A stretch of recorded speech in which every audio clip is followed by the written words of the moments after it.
Hi friends, welcome back to my channel. ఈరోజు video Durgamma భక్తుడి కథ. మీలో ఎంతమందికి దుర్గమ్మ ఇష్టమో ఒక లైక్ చేయండి. అలాగే కామెంట్లో జై దుర్గమ్మ అని పెట్టండి. ఇప్పుడైతే వీడియోలోకి అయితే వెళ్ళిపోదాం. భవానీపురం అనే చిన్న గ్రామంలో దుర్గాదాసు 25 ఏళ్ల యువకుడు అనేవాడు ఉండేవాడు. అతను ఒక అనాథ. చిన్నప్పుడే తన తల్లిదండ్రులను ప్రమాదంలో పోగొట్టుకున్నాడు. అన్న వాళ్ళు ఎవరూ కూడా చేరదీయలేదు, ఒక్క ముద్ద కూడా పెట్టలేదు. దుర్గాదాసు తోపుడు బండు మీద గాజులు వేసుకొని ఊరూరు అమ్మేవాడు. వాటితో వచ్చిన డబ్బులను జీవనం గడిపేవాడు. దుర్గాదాసు అసలు పేరు రామభద్రుడు. అతను దుర్గమ్మకు పరమ భక్తుడు. ఒక్క రోజుల్లో వేలసార్లు దుర్గమ్మను తలుచుకుంటూ ఉండేవాడు. అతను ఏ పని చేసినా దుర్గమ్మ దుర్గమ్మ దుర్గమ్మ అంటూ తలుచుకుంటూ ఉండేవాడు. దుర్గమ్మకు దాసుడుగా బ్రతికేవాడు. అందుకే అతనిని ఊర్లో దుర్గాదాసు అని పిలిచేవారు. అలా ఊరంతా వెళ్తూ ఉండగా ఒక ఆవిడ, దుర్గాదాసు నాకు పచ్చగాజులు కావాలి అని అడిగింది. అతను సరేనమ్మా, రేపు తీసుకొస్తాను అని చెప్పేవాడు. అలా రోజులు గడిచిపోతూ ఉండేవి. ఒకరోజు దుర్గాదాసు గాజులు అమ్మడానికి వేరే ఊరు వెళ్ళేవాడు. కానీ ఎందువలన కానీ ఆ ఊర్లో ఎవ్వరూ గాజులు కొనలేదు. గాజులు అమ్మితే గాని అతనికి ఒక పూట గడిచేది కాదు. కనీసం తినడానికి చేతిలో చిల్లిగవ్వ కూడా లేదు. రోజంతా ఆ గ్రామంలో తిరిగి తిరిగి దుర్గాదాసు అలసిపోయాడు.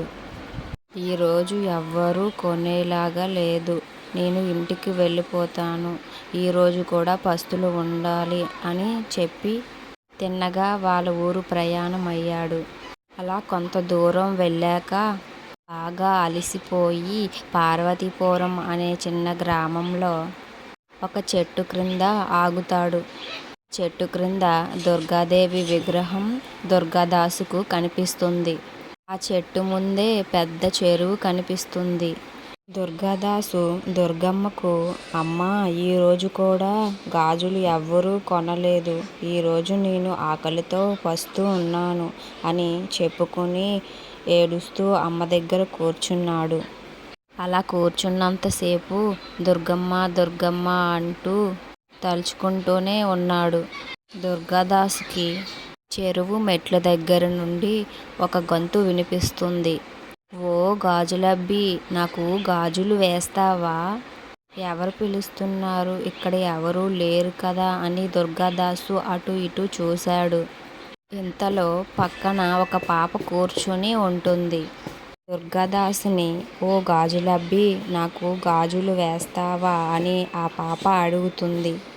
వెంటనే దుర్గాదాసుకు చాలా సంతోషంగా అనిపిస్తుంది. నా పేరు దుర్గాదాసు, మా ఊర్లో అందరూ నన్ను దుర్గాదాసు అని పిలుస్తారు. అవునా, నాకు తెలియదు కదా, అందుకే గాజులబ్బి అని పిలిచాను. నా పేరు దుర్గాదేవి అని పాప చెప్తుంది. దుర్గాదాసు చాలా సంతోషంగా, అవునా తల్లి, చాలా చక్కటి పేరు అని చెప్తాడు. నాకు దుర్గమ్మ అని పేరంటే చాలా ఇష్టం అని పాపకు చెప్తాడు. సరేనమ్మా, నీకు ఏ గాజులు వెయ్యాలి? నాకు 2 చేతులకి ఎర్రటి గాజులు వెయ్యండి. దుర్గాదాసు పాపకి 2 చేతులకి ఎర్రటి గాజులు వేస్తాడు. దుర్గాదాసు గాజులకి ఎంతయ్యింది అని పాప అడుగుతుంది. రూపాయి అయ్యిందమ్మా అని దుర్గాదాసు చెప్తాడు. ఆ పాప తన దగ్గర డబ్బులు ఉన్నట్టు అటూ ఇటూ వెతికేసి, నా దగ్గర డబ్బులు లేవు అని చెప్తుంది. ఒక పని చెయ్యు, ఈ గాజులను నువ్వు తీసుకో, మళ్ళీ వచ్చినప్పుడు వేసుకుంటాను అని పాప చెప్తుంది దుర్గాదాస్కి. అయ్యయ్యో, వేసిన గాజులు తీయకూడదమ్మా అని చెప్తాడు దుర్గాదాసు. పర్వాలేదులే, నేను ఎప్పుడూ ఇటుపక్క వస్తూ ఉంటాను, మళ్ళీ వచ్చేటప్పుడు నాకు డబ్బులు ఇద్దువులే అని చెప్తాడు దుర్గాదాసు. సరే, దీనికొక ఉపాయం ఉంది. ఒక పని చేయి, మీకు డబ్బులు వస్తాయి అని పాప చెప్తుంది. మా నాన్న పేరు విశ్వనాథం. కొంచెం ముందుకు వెళ్తే శివాలయం పక్కన ఇల్లు మాదే. మీరు అక్కడికి వెళ్ళి మా నాన్నగారిని డబ్బులు అడిగి తీసుకోండి. సరేనమ్మా, నేను వెళ్ళి మీ నాన్నగారి దగ్గర గాజులకి డబ్బులు అడిగి తీసుకుంటాను అని దుర్గాదాసు చెప్తాడు అని చెప్పి బయలుదేరుతాడు. బయలుదేరగానే ఆ పాప ఇలా అంటుంది, మీ అమ్మాయి ఈ గాజులు వేయించుకుంది అని చెప్పావే అనుకో, వెంటనే అమ్మాయా గిమ్మాయా, నాకసలు పిల్లలే లేరు అని చెప్తాడు. ఆయన అలా అన్నారని నువ్వు భయపడకు. ఆయనకు నాకు చిన్న గొడవ అయిందిలే. నేను ఆయన మాట్లాడుకోం అలిగాము. అందుకనే ఆయన అలానే అంటారు. నువ్వేమీ అలాంటివి పట్టించుకోకు, వెళ్ళి అడుగు అని పాప దుర్గాదాస్కి చెప్తుంది. దుర్గాదాసు సరేనమ్మా, నేను వెళ్ళి మీ నాన్నగారిని అడుగుతాను అని చెప్పి బయలుదేరుతాడు. ఆగు దుర్గాదాసు, నువ్వు ఆయనని డబ్బులు అడిగినా నా దగ్గర లేవు అని అంటారు. నువ్వు మళ్ళీ వెళ్ళిపోకు. ఎడమవైపు గదిలో పూజా మందిరంలో ఒక డబ్బా ఉంది. 1 రూపాయి ఉంది. ఆ రూపాయి నీకు ఇమ్మని చెప్పు అని పాప అంటుంది. దుర్గాదాసు సరేనమ్మా, మీ నాన్న విశ్వనాథం గారిని అడుగుతాను అని చెప్తాడు దుర్గాదాసు. దుర్గాదాసు, ఈ బండిని ఇలా కాస్త చూడమ్మా, తోసుకుని వెళ్ళే అంత ఓపిక కూడా లేదు అని చెప్తాడు. ఉదయం నుంచి నేను ఏమీ తినలేదు అని చెప్తాడు. సరే దుర్గాదాసు, నీ బండిని నేను జాగ్రత్తగా చూస్తాను అని చెప్తుంది పాప. నువ్వు వెళ్ళి మా నాన్నగారి దగ్గర డబ్బులు తీసుకొని త్వరగా రా అని చెప్తుంది పాప. సరేనమ్మా అని చెప్పి దుర్గాదాసు బయలుదేరుతాడు. విశ్వనాథం కూడా ఒక భక్తుడు. వివాహం ఎన్నో సంవత్సరాలు అయినా అతనికి పిల్లలు లేరు. దుర్గమ్మ, నువ్వే కూతురుగా రా అమ్మా అని రోజూ మొక్కుకుంటాడు. కొంతసేపటికి దుర్గాదాసు శివాలయం పక్కన ఉన్న ఇంటి దగ్గరికి వచ్చి అమ్మా అమ్మా అని పిలుస్తాడు. ఆ ఇంట్లో ఆవిడ వచ్చి, ఏంటి నాయనా, ఏమి కావాలి అని అడుగుతుంది. అమ్మా, నేను అయ్యగారితో మాట్లాడాలి, ఒక్కసారి అయ్యగారిని పిలవవా అని చెప్తాడు దుర్గాదాసు. ఆయన పూజలో ఉన్నారు, కొంచెం సేపు కూర్చోండి అని చెప్తుంది ఆవిడ. సరేనమ్మా, అయ్యగారు వచ్చే అంతవరకు ఇక్కడే కూర్చుంటాను అని చెప్తాడు దుర్గాదాసు. కొంతసేపటికి పూజ పూర్తి చేసుకొని విశ్వనాథం బయటికి వస్తాడు. ఎవరివయ్యా నువ్వు, ఏంటి సంగతి, ఎలా వచ్చావు అని విశ్వనాథం అడుగుతాడు. అయ్యా, నా పేరు దుర్గాదాసు. నేను ఊరూరు వెళ్ళి గాజులు అమ్ముతూ ఉంటాను. చెరువుగట్టు దగ్గర మీ అమ్మాయి కూర్చొని ఉంది. గాజులు వేయించుకుంది. 1 రూపాయి అయ్యింది. మీ దగ్గర తీసుకోమని చెప్పిందయ్యా అని దుర్గాదాసు విశ్వనాథంకి చెప్తాడు. విశ్వనాథం, ఆ పాప గాజులు వేయించుకుందా, రూపాయి ఇమ్మందా అని ఆశ్చర్యపోతాడు. ఏం మాట్లాడుతున్నావయ్యా, నాకసలు పిల్లలే లేరు. అమ్మాయి ఎక్కడి నుండి వచ్చింది అని విశ్వనాథం చెప్తాడు. నాకు పిల్లలే లేరు, నాకసలు ఆడపిల్లలే లేరు అని పాప ముందే చెప్పింది అని విశ్వనాథంకి చెప్తాడు దుర్గాదాసు. ఏమిటి, ఆ మాట ముందే చెప్పిందా? అవునయ్యా, మీ ఇద్దరికి ఏదో గొడవయ్యిందంట, మీ ఇద్దరు మాట్లాడుకోవడం లేదంట కదా. సరేలే అయ్యా, నాకు డబ్బులు ఇస్తే మా ఊరు వెళ్తాను. ఆ గాజుల బండి కూడా మీ అమ్మాయి దగ్గర ఉంచి వచ్చాను. ఆలస్యం అవుతుంది, నా రూపాయి నాకు ఇవ్వండయ్యా. నా దగ్గర పైసా లేదు, నీకు రూపాయి ఎక్కడి నుండి తెచ్చి ఇవ్వను అని విశ్వనాథం అంటాడు. అయ్యా, ఈ మాట కూడా అంటారని చెప్పిందయ్యా మీ పాప. అందుకనే మీ ఇంట్లో ఎడమవైపు పూజా మందిరంలో డబ్బా ఉంది అంట కదా, ఆ డబ్బాలో 1 రూపాయి ఉంది.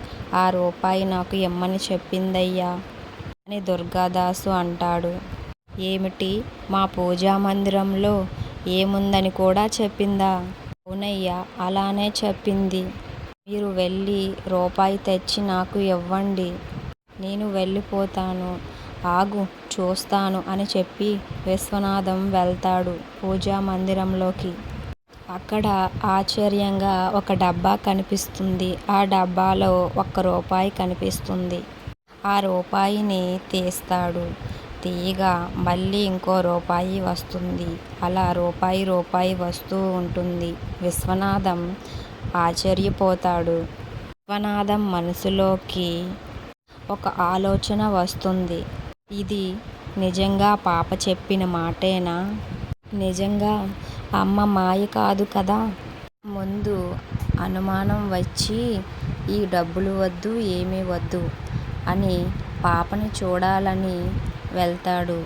దుర్గాదాసు, అక్కడ పాప ఉందని చెప్పావు కదా, నాకు చూపిస్తావా? పాపని నేను చూపించడం ఏంటయ్యా? ఆ పాప మీ పాప కాదా? అయ్యో, ఆ పాప నా కూతురు కాదయ్యా, సకల సృష్టిని సృష్టించిన అమ్మయ్యా. ఆ అమ్మ నా కూతురు అని చెప్పింది. పద వెళ్దాం, తొందరగా పద వెళ్దాం అని దుర్గాదాసుని తీసుకుని విశ్వనాథం పాపను చూడడానికి వెళ్తారు. దుర్గాదాసు, ఏమిటయ్యా మీరు చెప్పేది? ఏమంటున్నారో నాకు అర్థం కావట్లేదు. అయ్యో, ఇంకా అర్థం కావట్లేదా? ఆ పాప పసిపాప కాదురా, మన దుర్గమ్మ అని విశ్వనాథం అంటాడు. దుర్గాదాసు ఆ మాటలు విని నోటంట మాట రాలేదు. విశ్వనాథం, ఎంత అదృష్టవంతుడివయ్యా నువ్వు. అమ్మ చేతులకు గాజులు వేసి అమ్మను ముట్టుకున్నావు అని చెప్తాడు. దుర్గాదాసు బోరున ఏడుస్తూ, అయ్యా, నేనెక్కడ అదృష్టవంతుడిని, నేనంత దురదృష్టవంతుడు ఎక్కడైనా ఉంటాడా? ఉదయం లెగిస్తే అమ్మా అని పట్టుకొని దుర్గమ్మ దుర్గమ్మ అని పిలుస్తూనే ఉంటాను. అమ్మ అక్కడ ఉన్నా నేను తెలుసుకొని దురదృష్టవంతుడిని. అంతసేపటికి వాళ్ళు ఇద్దరు చెరువు గట్టు దగ్గరికి వస్తారు. గాజుల బండి అక్కడే ఉంటుంది కానీ పాప మాత్రం కనిపించదు. ఎక్కడ కూర్చుంది చెప్పు, అమ్మ ఎక్కడ కూర్చుంది చెప్పు అని విశ్వనాథం అంటాడు. ఆ పాప ఇక్కడే కూర్చుందయ్యా అని అంటాడు. ఆ చెట్టు క్రింద నేను కూర్చుంటే పాప కూర్చొని నన్ను పిలిచిందయ్యా ఇక్కడ. వాళ్ళిద్దరూ ఆ చెట్టు వైపు దుర్గమ్మ దుర్గమ్మ అని కేకలు వేస్తూ వెతుకుతూ ఉంటారు. ఇద్దరు చెరువు వైపు వెళ్ళి దుర్గమ్మ దుర్గమ్మ ఎక్కడున్నావని అంటారు. ఎంత వెతికినా ఎటువైపు చూసినా అమ్మ కనిపించదు. అలా ఇద్దరు ఒకవైపుకు వచ్చి, అయ్యో, అమ్మ కనిపించలేదు, ఎంతటి దురదృష్టవంతులు మనం, ఏడుస్తూ పెద్దగా పిలుస్తూ ఉంటారు. అప్పుడే ఒక వింత జరుగుతుంది. ఇంతలో అక్కడ ఉన్న దుర్గమ్మ విగ్రహం నుంచి ఒక దివ్య తేజస్సుతో దుర్గమ్మ కనిపిస్తుంది.